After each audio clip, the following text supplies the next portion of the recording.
Alright, we've arrived back at Flemeth's hut, deep in the wilds. And now for some unpleasant business.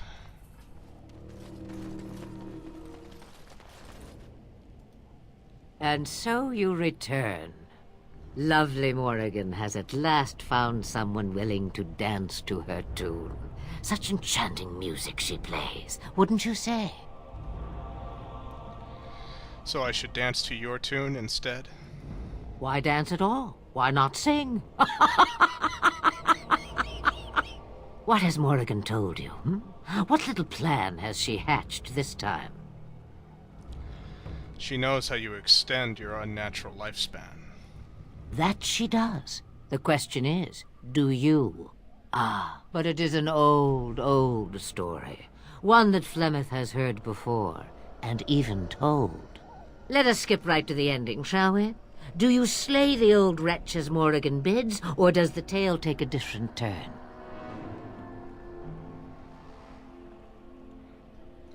I simply want the truth. The truth, as if it were nothing. How like a man. No, no. Far better the lie. Far better the comfort of blankets and shadows and a mother's love.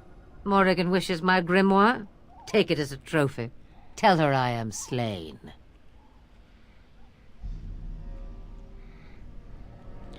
You think she will believe that? We believe what we want to believe. It's all we ever do. I will not go back on my word to Morrigan. Forget it. Shame. What will it be, then? I think it's time for you to die, at last. It is a dance poor Flemeth knows well. Let us see if she remembers the steps. Thank the ancestors. Another minute of her cackling and I'd be heaving up breakfast. Come. She will earn what she takes. I'd have it no other way.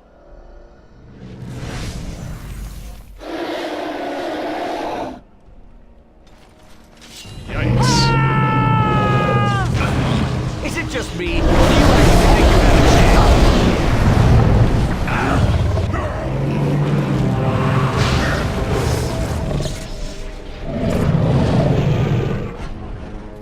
Speak.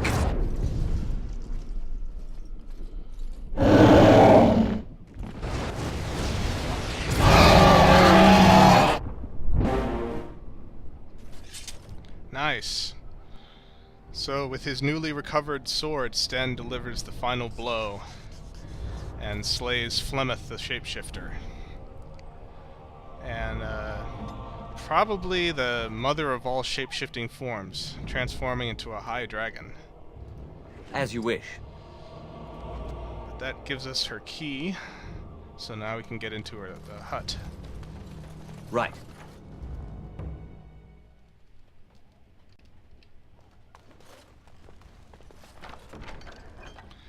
So, here we find Flemeth's real grimoire, which we can give to Morrigan, and the Robes of Possession, which is the upgraded version of Morrigan's robes. So if you want Morrigan to be upgraded in equipment, but still have her keep her kind of unique robe set, this is the only way to do it.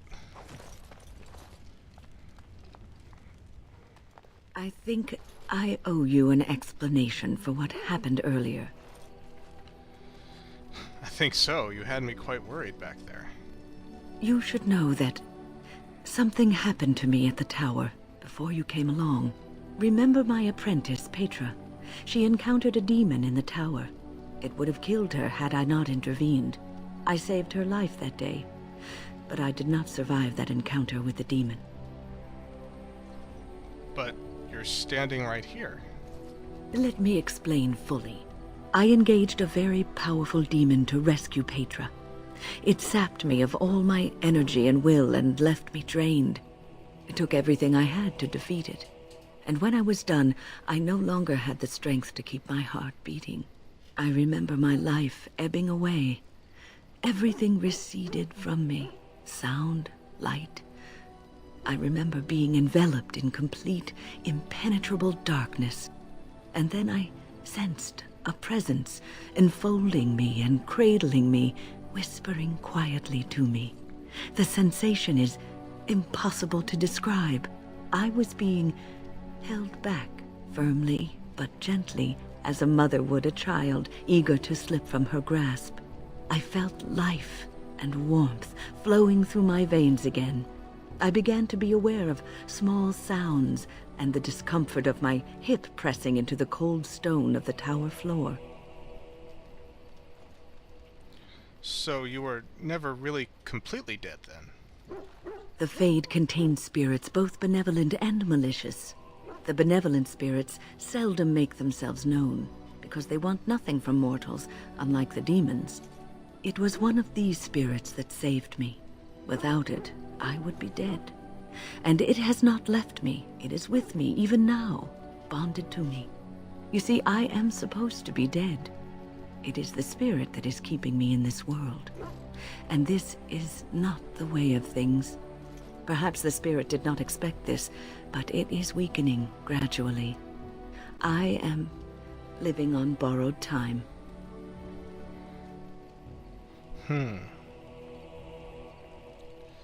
How long do you think the spirit will last? I do not know. I can feel when the spirit weakens, so I should have fair warning. But come, let us not talk about this. There is time yet. So now we know why she was perhaps somewhat eager to leave the tower, and why she was hoping that someone who gets possessed by a demon might be redeemable. Wynne is essentially kind of the opposite of a blood mage. Instead of being possessed by a demon, for some inexplicable reason, one of the more benevolent spirits of the Fade has chosen to keep her alive. For how long, we have no idea. But, that's pretty interesting, because we've never had any experience of that kind of situation before.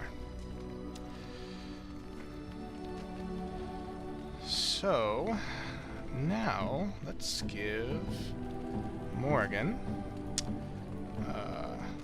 what she requested of us. Oh, actually, let's go ahead and give her the robes of possession. So she's upgraded in her robes now. Now we give her the grimoire. Mother's real grimoire, is it? I am glad you were able to find it after all. My thanks for retrieving it. I shall begin studying it immediately and unlock the power that it holds.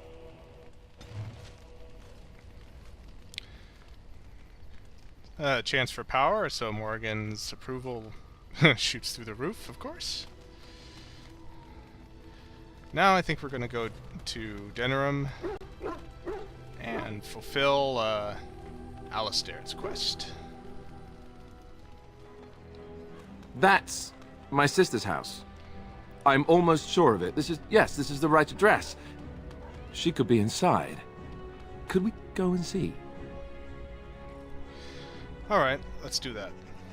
Will she even know who I am? Does she even know I exist? My sister. That sounds very strange. Sister. Oh, now I'm babbling. Maybe we should go. Let's go. Let's just go. I think he's a little nervous, folks.